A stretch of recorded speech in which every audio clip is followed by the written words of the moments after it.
On the day we were supposed to leave for our honeymoon, he handed me divorce papers. "I'm taking my whole family with me. If you don't like it, we'll get divorced," he said. "Fine, but I'm still single, you know," I thought, screaming in my mind as he stood there looking shocked. "Take that. My name is Emma. I'm 35 years old and work at a real estate company. I enjoy my job and find it fulfilling. I'm lucky to have supportive colleagues, both senior and junior. But in my personal life, I don't have any hobbies and I've never had a boyfriend." I secretly felt anxious because my friends were all getting married by the time they turned 30. There were only a few of us still single. My juniors at work were also leaving the company one by one, and each time it felt like a stab in the chest. That's when I met Brian through a friend's introduction. He was 2 years younger and had a smile that made me feel protective. He didn't talk much and always listened to my opinions. He always put my thoughts first when making decisions. Since I had never been with a man before, I quickly fell for Brian's personality. Our relationship developed smoothly. When I brought up marriage, Ryan simply said, "Then let's get married." Marriage involves making many decisions. Planning the wedding, the honeymoon, and finding a new home to live in together. It's a major, once-in-a-lifetime event, so I wanted us to make these decisions together. But no matter what we talked about, Brian would always go along with my opinion. He never expressed his own thoughts, just agreeing with whatever I suggested. Ryan's passive nature started to feel unreliable to me, and I began to feel dissatisfied with him. Another thing that troubled me was my relationship with my mother-in-law. Her personality was completely different from Brian's easygoing nature. She doesn't listen to my opinions and always imposes her own ideas. When you get married, Emma, of course you'll quit your job and focus on taking care of the house, right? At your age, if you don't hurry, you won't be able to have children. Brian is working hard, so as a woman, you should focus on the family. It's the wife's duty to support her husband, she said as soon as I went to greet her. She clings to these old-fashioned ideas. The truth is, I earn more money than Brian. He doesn't seem to mind and has even told his parents about it, but his mother doesn't seem to like it. A woman who earns more than a man doesn't have any charm. Maybe you can't do any household chores, can you? A wife should be able to cook, do laundry, clean, and take care of her husband's health. Can you do that? My mother-in-law said, looking down on me. If it were Brian saying that, it would be one thing, but it feels different coming from my mother-in-law. It's not something to brag about, but I can handle all household chores since I've lived alone for a long time. I have no intention of quitting my job after marriage, and I want to prioritize myself as much as Brian. That's what I thought, but when my mother-in-law criticized me, Brian didn't defend me. Instead, he nodded along with her statements. Because of that, I started feeling uneasy about relying on Brian for the rest of my life. Well, Brian is younger than me, so maybe he'll become more reliable in the future. If this marriage doesn't work out, I might never get married in my life. Anxiety and desires clash in my mind, swirling around in endless conflict. However, time doesn't wait, even when I'm troubled. There are so many decisions to make for the wedding, choosing the venue, planning the honeymoon, applying for time off from work, and more. The to-do list keeps getting longer. With a sense of unease, I spend busy days preparing for both work and marriage. One day, I discussed with Brian, considering our work schedules, we can only take a long vacation at this time. Is it okay to have our honeymoon during this period? Yeah, I think it's fine. Both Brian and I have similar quiet periods at work. If we want to take a long vacation, this is the only timing we have. The problem is the wedding. The venue I've always dreamed of is so popular that it's booked for over a year in advance. In that case, what about going on the honeymoon before the wedding? I looked it up, and it seems some people do that. If we have the wedding first, it will be another 2 years before we can go on the trip. If you are okay with that, Emma, then I'm fine with it too. I thought Brian wouldn't object but to agree so readily. At this rate, it seems like all my opinions will be accepted. For the honeymoon destination, the menu for the wedding, and the decoration of the venue, I do have a desire for Brian to express his own opinions a little. But it's better than being opposed, so whenever I found a moment, I continued to progress with the preparations for the honeymoon and the wedding. In the end, we decided to go to Europe for the honeymoon. I debated until the last minute between Hawaii and Europe. Hawaii is close by, and I'm sure there will be another opportunity to go there, so I chose to take a trip around Italy and France, experiencing the picturesque streets and delicious cuisine. I also wanted to explore the stylish accessories and maybe buy some commemorative tableware since it's the start of a new life. After considering various schedules and destinations, I completed the application about a month before the tour. By that time, I was completely excited. After all, it's my first overseas trip. It's impossible not to feel thrilled. My mind became filled with everything related to Europe, from buying the necessary items for the trip to planning our activities at the destination. Because of that, any dissatisfaction I had with Brian had completely disappeared. As the honeymoon approached 1 week away, Brian suddenly brought up a conversation. Emma, I have a favor to ask. A favor that's unusual. I wonder what it could be. It's rare for Brian to ask me for something. Could it be about the trip? Did he find a place he wants to visit? What is it? What's wrong? I asked, filled with anticipation, and he innocently made the request. I want to go to St. Taylor when we're in Paris. Mom really wants to go there. What? My mother-in-law? Wait a minute, what do you mean? I couldn't catch up with this sudden situation, but Brian replied as if it were obvious. Huh? Since everyone is going, we'll all be together even during the trip, right? What do you mean by everyone? It's a honeymoon, so it's obvious that it's just me and you, the two of us going. But my mom thinks it's normal for the whole family to go. First of all, I only made reservations for 2 people, you and me, Brian. The tour deadline was 7 days ago, so today is the last day to register. Regardless of whether we go together or not, I only booked for 2 people, so there's no way we can go. If you ask the travel agency, they can figure something out. As I was dumbfounded by his statement, the intercom in the house rang. On the intercom screen, I saw the figure of my in-laws.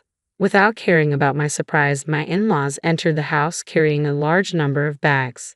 Ignoring my objections, my mother-in-law's eyes sparkled as she announced, I thought I'd leave the luggage here since we are leaving soon. I'm so excited. Then Brian said, just leave the luggage here, and started leading my in-laws into the room without my consent. Wait a minute, I tried to stop him in a hurry, but my mother-in-law stared at me sharply. Oh, what is it, Emma? I hope you're not suddenly saying I don't want to go together now. I didn't agree to go together in the first place. I immediately retorted, but my mother-in-law paid no attention, saying, you heard it just now, didn't you? But Brian always thought we would go together with you, right? In response to my mother-in-law's flattering question, Brian replied with a simple yeah. Taking advantage of his affirmation, my mother-in-law began to deny me. It's normal for the husband's parents to go on the honeymoon. Though you have such common sense, I hope you won't have any unpleasant experiences during the trip, being with you. Since it's a special honeymoon, we want to make good memories, right? I'll make sure to drill common sense into you during this week before we go on the trip. It's supposed to be a special honeymoon. Drilling common sense into me, it felt like everything was being ruined. I clearly felt my blood boiling. Mother-in-law, this is a honeymoon, you know? Normally it's supposed to be just the husband and wife going, right? I desperately held my ground. If I continued to listen to my mother-in-law's side, it would affect the future. I wanted to avoid that at all costs. However, my mother-in-law stubbornly refused to compromise. Not only that, she started to deny me.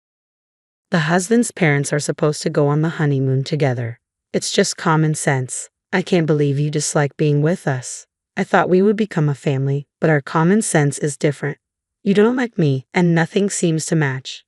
How sad.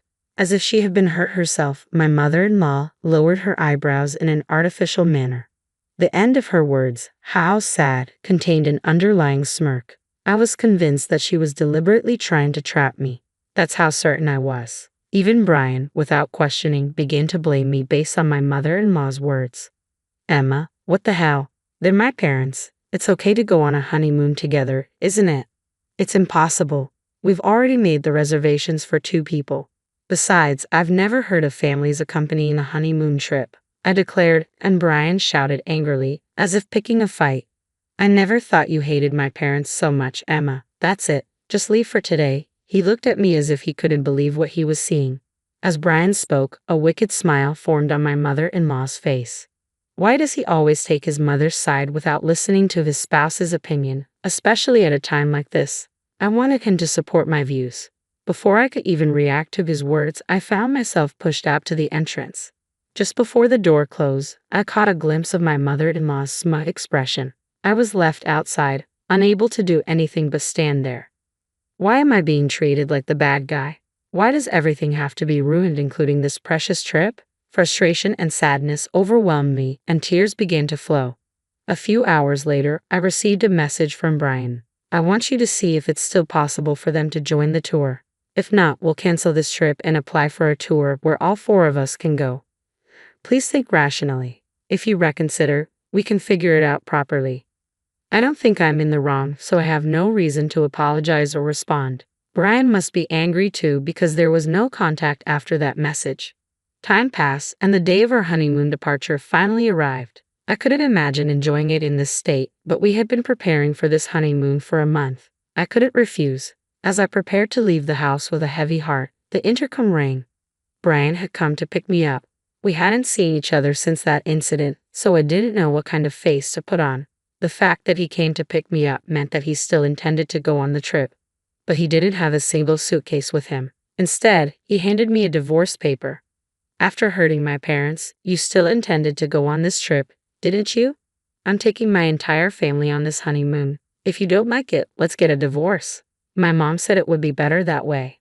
Saying that, he thrust the divorce paper in front of me. In that moment, I finally realized what kind of person he was.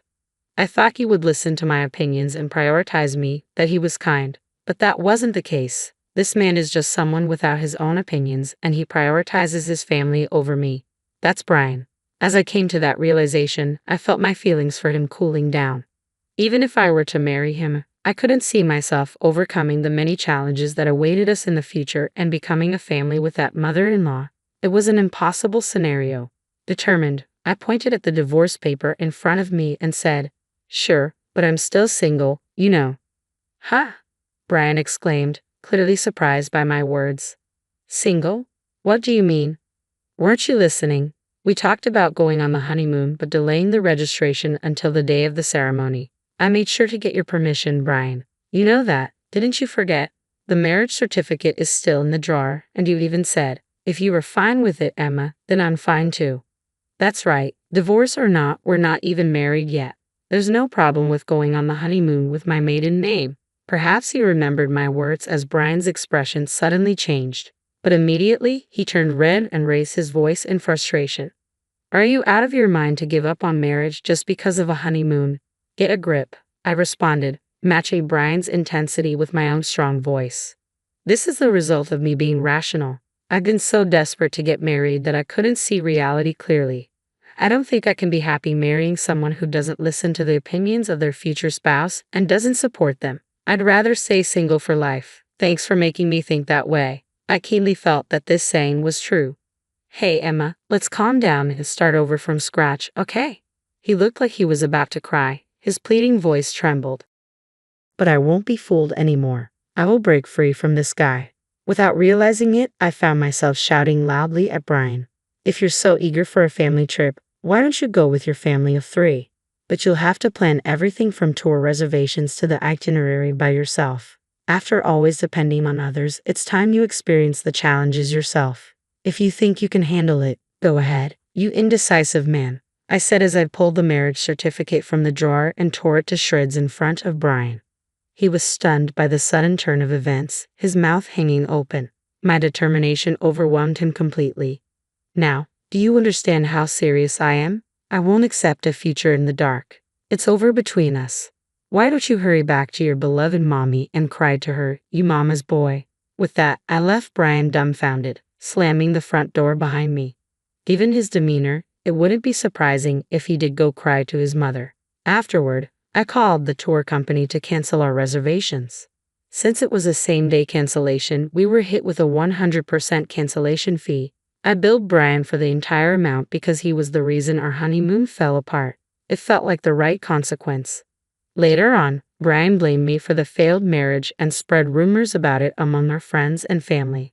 However, it seemed no one sympathized with him. Instead, his actions labeled him as an unconventional mama's boy, and he was disliked by many. When I told my parents about the divorce, they were initially surprised but quickly accepted it. "Marriage isn't the only path to happiness. Your happiness is what matters, Emma," my mother reassured me. I couldn't have been more grateful for her support. As a side note, since then, I've discovered a new passion for traveling. I didn't want to waste the vacation time, so I embarked on my first solo trip. International travel was a bit challenging at first, but I found peace exploring historic cities I'd always dreamed of visiting. Being alone is surprisingly enjoyable, I realized during my historical adventure. Thanks to that trip, I've embraced solo travel fully. Whenever I have time off, I'm already planning my next overseas journey. I've started a life where I'm not defined solely by marriage, but by my own experiences and happiness.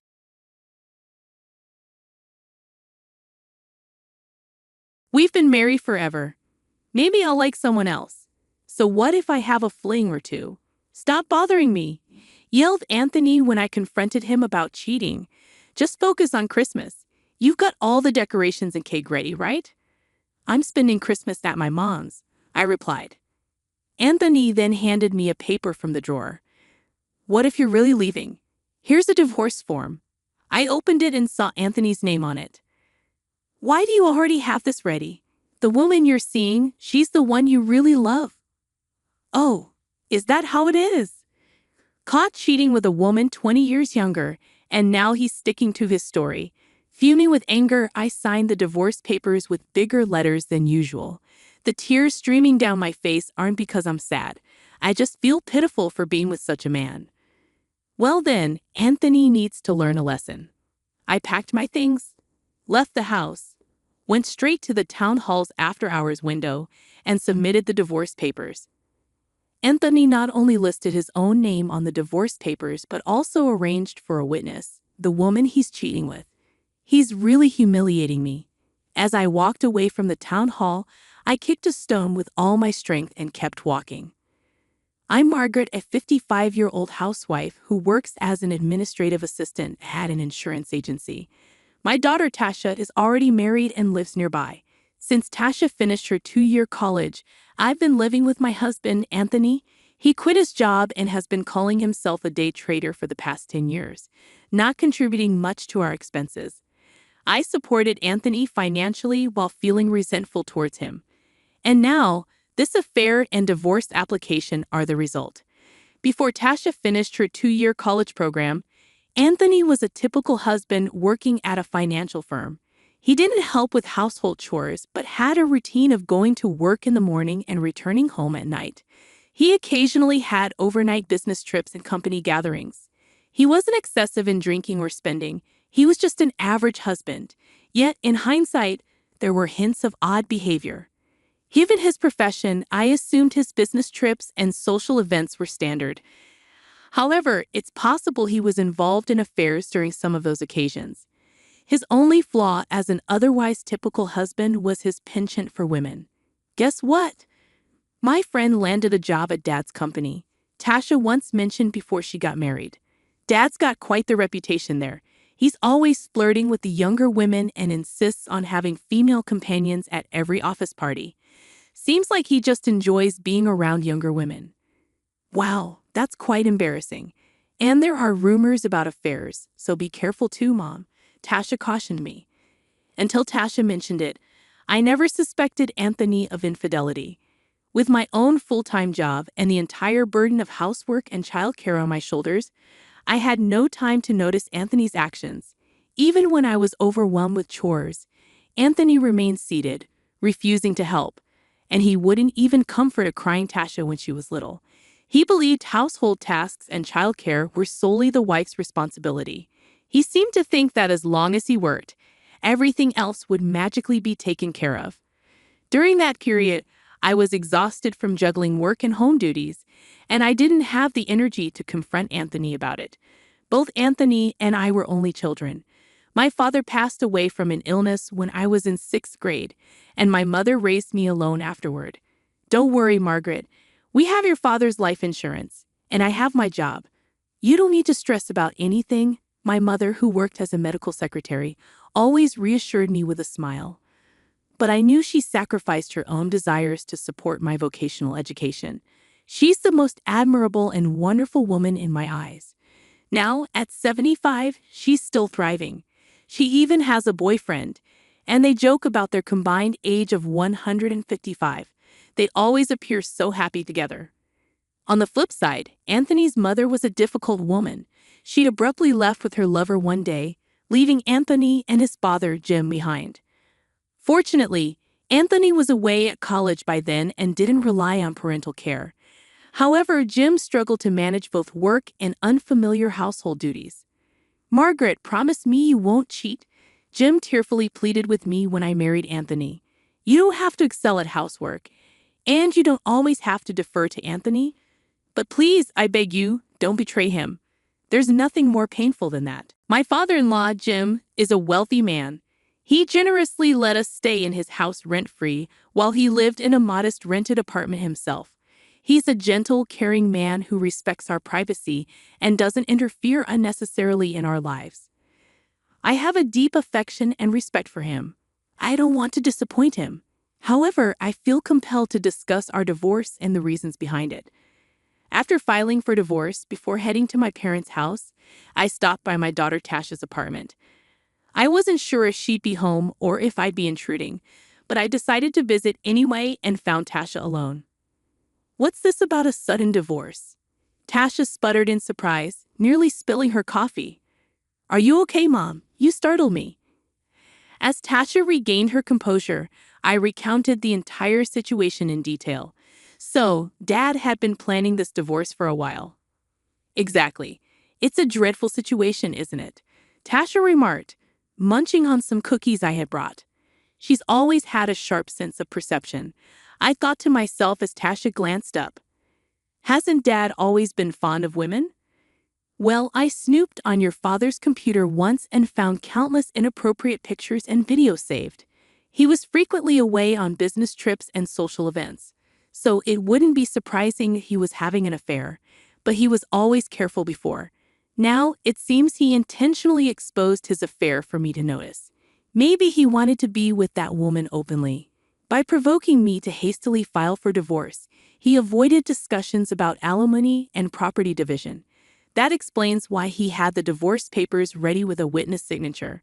And unfortunately, I fell right into his trap," I explained. "Exactly.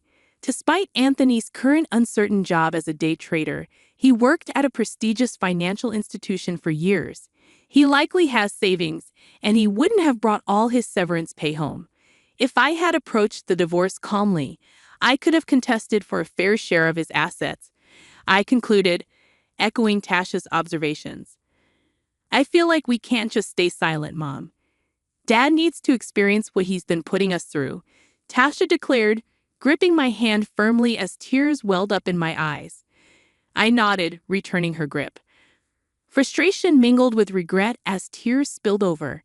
Despite my emotions, I left Tasha behind, unable to accompany me due to incoming guests, and made my way alone to my childhood home.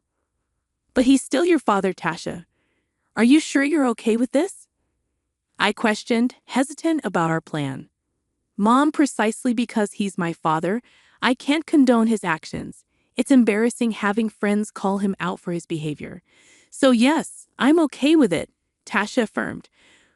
Her words solidified my resolve to confront my father-in-law. Arriving at my childhood home, I rang the doorbell, firm in my decision. My mother's cheerful voice greeted me as she opened the door, her youthful appearance defying her age. "Margaret, come in. It's chilly out there." I stopped by Tasha's place and warmed up, so I'm fine. "Do come in," she welcomed me with a smile. "Thank you, Mom. I hope I'm not intruding. You and Jim seem to be enjoying yourselves." I apologized, entering the familiar warmth of the house and making my way to the living room. It was a cozy space I had known since childhood, now filled with the love shared between my mother and her partner in their later years. In the living room, I found him engrossed in reading a brochure at the table. "Hello, Jim," I called out, and he looked up with a broad smile. "Margaret, I thought you'd be busy with Christmas preparations by now. Are you all done?" "Yes," I replied, feeling a mix of emotions. My mother's partner is none other than my father-in-law, Anthony's dad. It's a situation where they both harbored feelings for each other for years, but due to their roles as in-laws, they kept those feelings hidden. However, in their twilight years, they confessed to me that they had finally decided to embrace their love. Anthony remains unaware of this. As I gaze at my father-in-law's serene face, So, unlike Anthony's, tears start to flow uncontrollably. "What's wrong, Margaret?" Jim's expression shifted to one of concern. My mother, who was carrying a tray with a teacup, must have been startled by my tears. She hurriedly set the tray down on the table and helped me to sit down. "Jim, Mom, I went to the city hall and filed for divorce before coming here," I confessed through tears, recounting the events that had unfolded. Jim seemed particularly stunned by the news. "I'm truly sorry to hear about Anthony's affair, Margaret," he offered, bowing his head deeply in apology. "It's not your fault, Jim. There's no need for you to apologize. I always emphasized to him that having an affair was the one thing he mustn't do. After what happened with his mother, I assumed Anthony understood that," I replied, watching Jim's expression darken with pain. He reached for his smartphone on the table. Even at 80, he's more adept with a smartphone than I am. "Let's call Anthony. We need to have a conversation," Jim declared resolutely, refusing to let Anthony walk away with everything after betraying me. With that, he rose from his seat and quietly exited the living room. A few minutes after Jim left, my phone started ringing. It was Anthony. I ignored the call, but he persisted, calling back almost immediately. After numerous attempts, I finally answered on the 12th ring. "What's going on, Margaret?" Anthony sounded agitated. "Dad called me furious and demanded I come to your parents' place right away." "I filed for divorce at City Hall," I replied calmly, knowing this would only confuse him more. Anthony, unaware of Jim's relationship with my mother, was understandably perplexed. "Why would you involve Dad? What does this have to do with my parents?" Anthony's voice betrayed his confusion. "Well, you better come over quickly. You know how strongly Dad feels about Fidelity, right?" I had to be honest with him about why we're getting divorced, I explained. Anthony was probably worried about upsetting Jim, who had been graciously letting us live in his house rent-free. Despite Jim's remarkable health for his age, Anthony was mindful of his wealth. "Is Tasha there too? And your mom?" "They're all here, along with Jim, of course," I informed him. Anthony abruptly ended the call, likely feeling uneasy about Jim knowing about his affair. As I waited for Anthony in the living room, I noticed Jim examining a brochure for a nursing home. "Jim, Mom, are you thinking about moving into a nursing home?" I inquired after glancing at the brochure, addressing my mother, who was seated at the table. "Yes, we are considering it," she confirmed. "While Jim and I are managing fine for now, we have to acknowledge our age. We don't know how long we'll be independent." Mom, who affectionately referred to Jim by his name, didn't fit the typical image of a grandmother.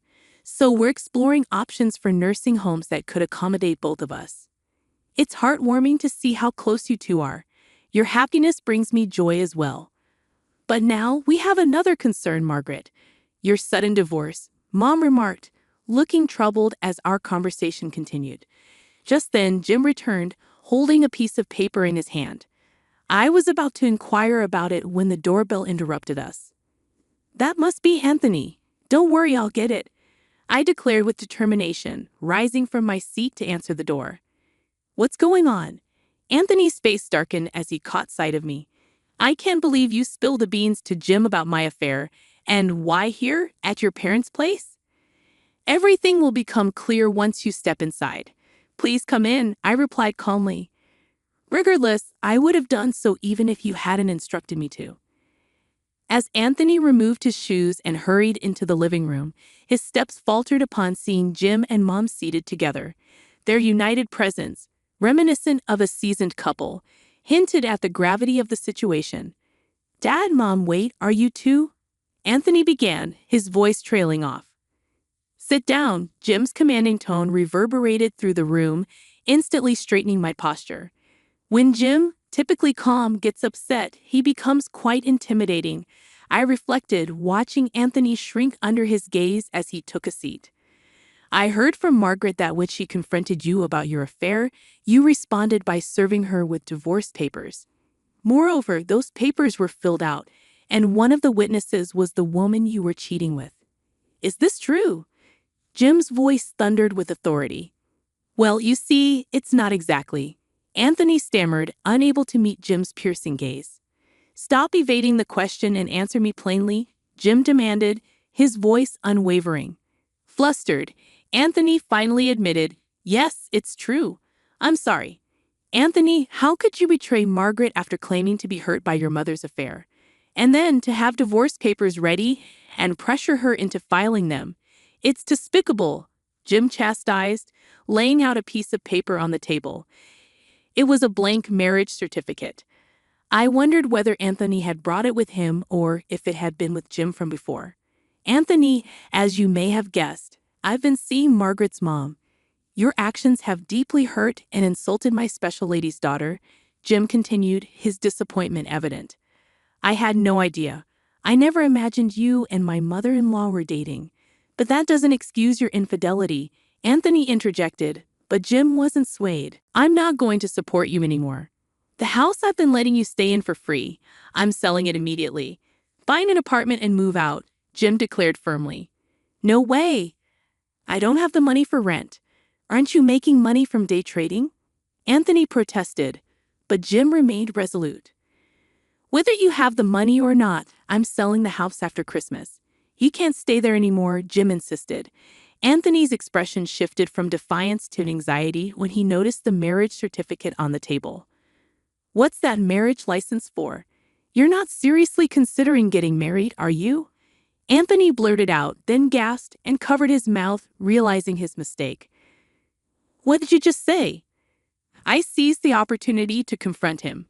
"Your dad has always been so supportive, lending us this house generously.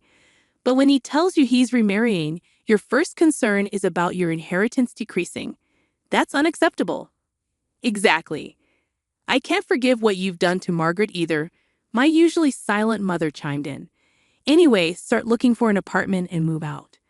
The house belongs to your dad, and if he wants to sell it, we can't argue with that." "But I can't afford rent for two places. One for me and the other," Anthony muttered, then abruptly stopped. But I had heard enough. "Are you paying rent for your mistress too?" My father-in-law's voice boomed with anger. I'm sorry," Anthony mumbled. "You've neglected your responsibilities to the household, and now this. It's an insult to Margaret and Tasha," my mother added, her face flushed with fury. My anger surged, and I felt nauseous. "Enough, Anthony. After Christmas, find an apartment and leave. You won't receive any inheritance. I'll spend my wealth freely, and there will be hardly anything left for you," my father-in-law declared firmly, rising from his seat and pointing to the door. "Discussion over. Leave." "But I don't have that much money," Anthony protested weakly. "Quiet. I told you to leave," my father-in-law cut him off sharply. Anthony stood up, defeated, and left the house.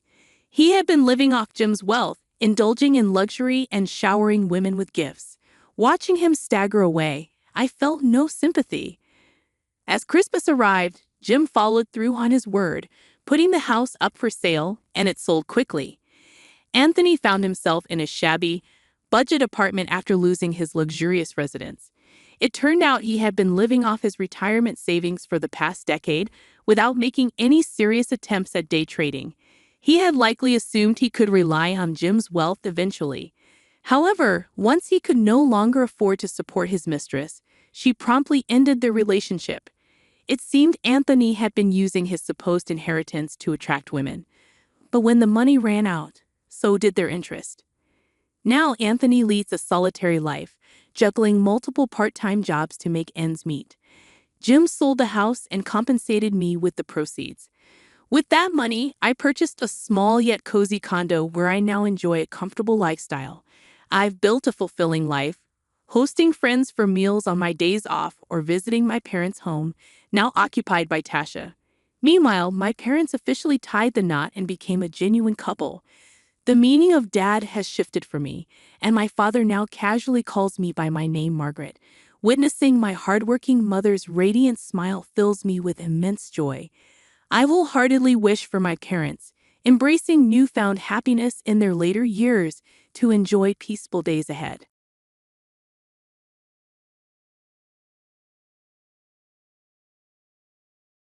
Your favorite crab meat pizza has arrived, Mom. Enjoy to your heart's content. As my daughter-in-law places the plate before me, her kindness seems out of character. I can't help but question this abrupt shift. It strikes me that my eldest child and his wife might be orchestrating some scheme, using food as their tool. Their history of hostility and past attempts to deceive me weigh heavily on my mind. The lavishness of this pizza only adds to my skepticism. Their sudden display of kindness feels more like a calculated move than genuine warmth. Trusting them blindly would be naive. It's clear they're plotting something. I refuse to be underestimated. I possess the capability to defend myself and reverse any situation if necessary.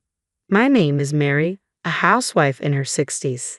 Since my husband's passing years ago, I've lived alone. Initially, when my eldest child and their spouse proposed I move in with them, I declined. They were newlyweds, and I wanted them to relish that special phase. Nevertheless, they insisted on residing nearby out of concern for my well-being, a gesture for which I was genuinely appreciative.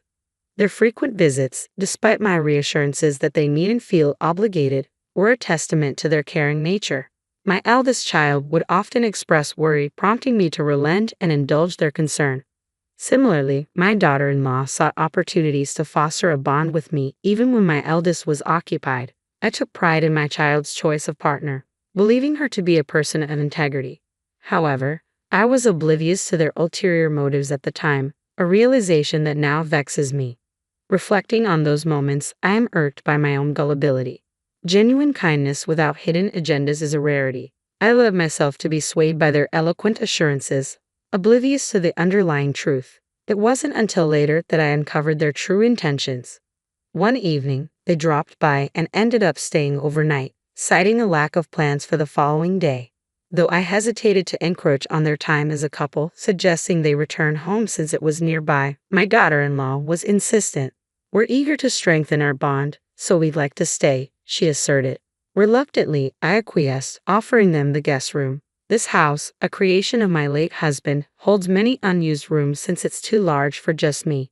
Despite its dustiness, my daughter-in-law graciously assisted in tidying up, showcasing her adeptness at housework and reinforcing my favorable opinion of her.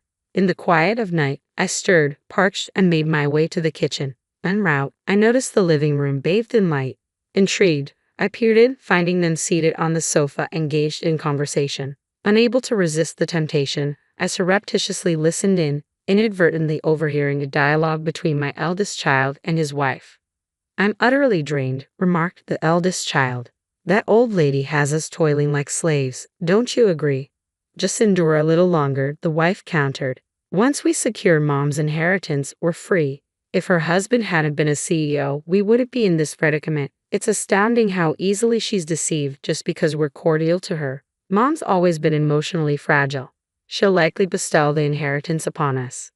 I was dumbfounded by what I overheard. If their words held truth, then their kindness was merely a facade to lay claim to my late husband's estate. Had all their previous gestures been insincere?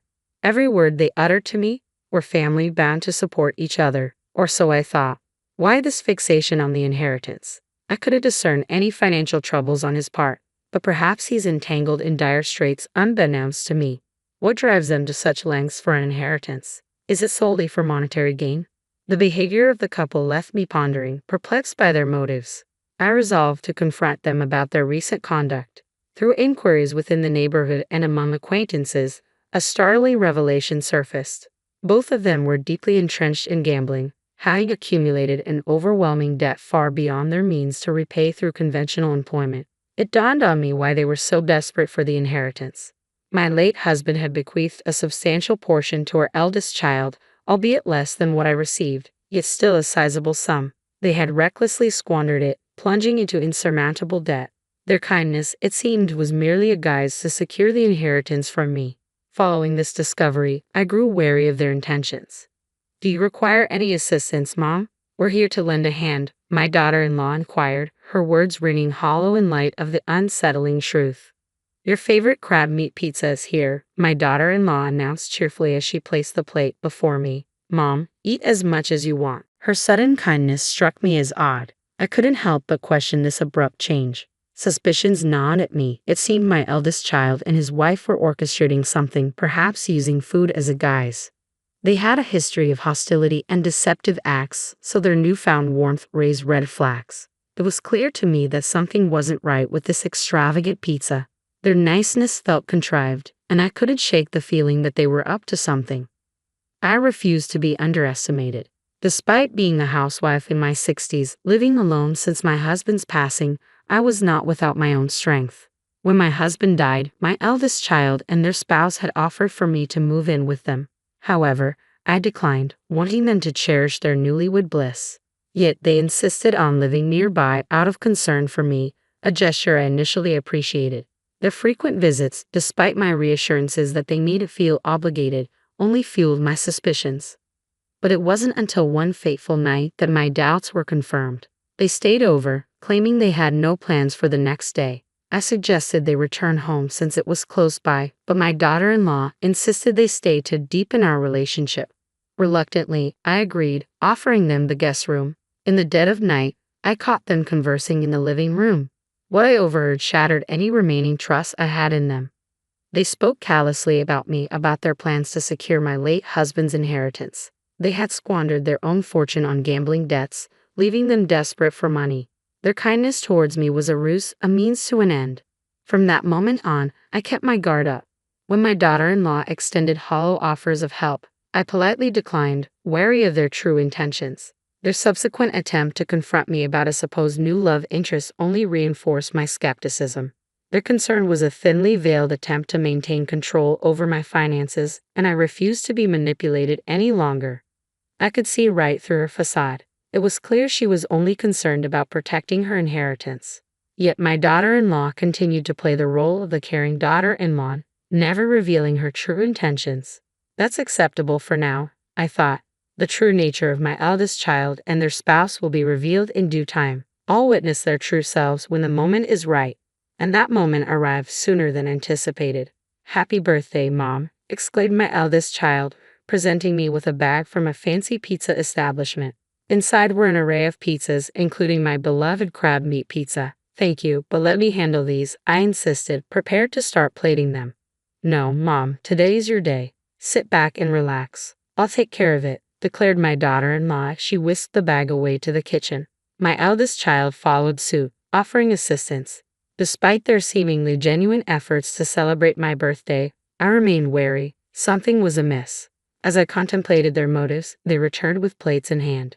Before me sat a steaming slice of crab meat pizza. "Here's your favorite, Mom. Enjoy," my eldest child affirmed, echoing their spouse's sentiments.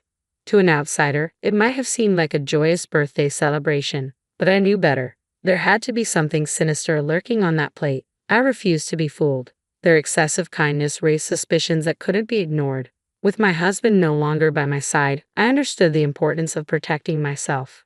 I vowed never to place my trust in them again. They would soon rue the day they attempted to deceive me. "Well, it certainly appears appetizing, but my tastes have evolved recently. I find myself drawn to the foie gras on your plate," I remarked, reaching for my eldest child's dish. They tried to intervene, but I feigned ignorance, questioning, "Is there a problem? You know, I've developed a newfound appreciation for foie gras. And if memory serves, you used to enjoy crab meat too, didn't you?"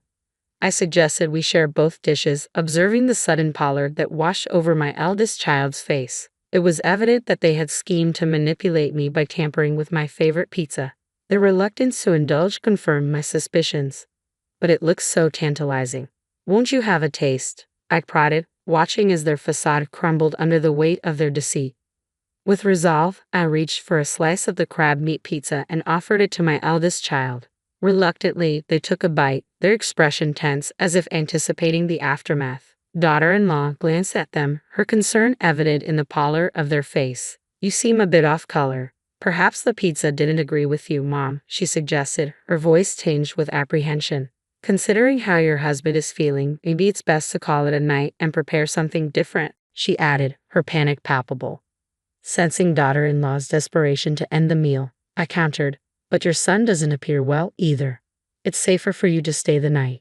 Despite her attempts to deflect, insisting they leave, her words faltered, betraying her desire to depart. It was clear she was eager to make a swift exit.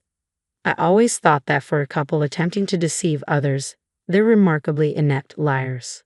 They unravel at the slightest hint of unpredictability, I mused to myself as I observed my eldest child. Suddenly, something peculiar occurred. After a few moments, with a resounding thud, They collapsed to the ground. As I approached, I realized they were deeply asleep, likely drugged with a sleeping pill. Oh, couldn't keep your eyes open, could you? Must have been exhausted, I remarked, tilting my head in feigned innocence. Daughter-in-law's frustration boiled over. Enough. Why won't things go according to plan? Today was supposed to be crucial, she exclaimed, slapping my eldest child's cheek in a futile attempt to rouse them. But they remained unconscious, oblivious to her distress. I stood in stunned silence as daughter-in-law's facade crumbled before my eyes. Disregarding my presence, she began to confess. I'd been pretending to be the dutiful daughter-in-law, all in hopes of securing the inheritance to clear our debts. Today was meant to be the final step. We planned to incapacitate you and steal your banking card. But nothing went as planned. It's your fault, she accused, her glare piercing. Their scheme to drug me and steal my banking card under the guise of a birthday celebration was truly deplorable. I couldn't stoop to their level, so I decided to confront them head-on. I've known all along that your kindness was just a front to get to my money. That's why I kept my distance and declined your offer of pizza, I revealed, watching as daughter-in-law's expression shifted from shock to disbelief. It was clear she had underestimated my awareness of their deceit. How foolish they must feel for thinking they could deceive me so easily. Sorry to burst your bubble, but I'm not as naive as you both seem to think, I continued, a hint of scorn in my voice. Your sudden displays of kindness always struck me as suspicious, and I even overheard your conversation about the inheritance when I stayed over, discussing your plans in the target's own home. That's just plain foolish. Don't label us as fools. We've been doing our best, daughter-in-law retorted defensively. If this is your best effort, then it's no wonder you're drowning in debt, I countered sharply, watching as daughter-in-law's expression shifted with discomfort at the mention of the word debt. And you know about the debt too. How much do you know? It was evident that daughter-in-law hadn't anticipated my knowledge of their financial woes. Her anxiety was palpable at the mention of their debt. I did some digging and discovered the extent of your gambling debts. It was quite a shock to find out. You've managed to accumulate quite a substantial debt, I stated matter-of-factly, noting the growing pallor of daughter-in-law's face. She must have realized there was no escaping the truth. Mom, I'm truly sorry. Please forgive us. We're struggling to make ends meet. Can you lend us some money? We'll repay you, daughter-in-law pleaded earnestly, her once confident demeanor now replaced with desperation. Even in her distress, she continued to seek financial assistance. It was disheartening to realize that, to her, I was merely seen as a convenient source of support. I'm sorry, but I won't be giving you a single cent. I can't trust individuals like you to fulfill your promises, I responded firmly, refusing to yield to her pleas. You need to take responsibility for your actions. Daughter-in-law's demeanor shifted to one of resignation at my words. Though visibly disheartened, she seemed to comprehend my unwavering stance and refrained from asking for money again. Following that confrontation, my interactions with my eldest son and daughter-in-law gradually waned. They ceased visiting, barely maintaining any communication. Surprisingly, when those days arrived, I didn't experience loneliness as I had expected. Instead, I felt a sense of liberation, free from the shackles of deceit. Eventually, my eldest child and daughter-in-law relocated. According to neighbors, they were escorted away by dubious individuals, likely unable to settle their debts and forced to flee to a distant state. Perhaps they now endure harrowing circumstances, plagued by the consequences of their actions. Yet such matters are no longer my concern. We are estranged, our ties severed.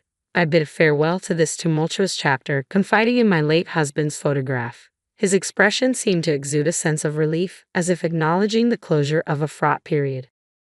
My sole family now resides in the memory of my late husband, the one who steadfastly stood by me. The life is fleeting. I am determined to embrace it with strength, cherishing the cherished moments shared with my husband.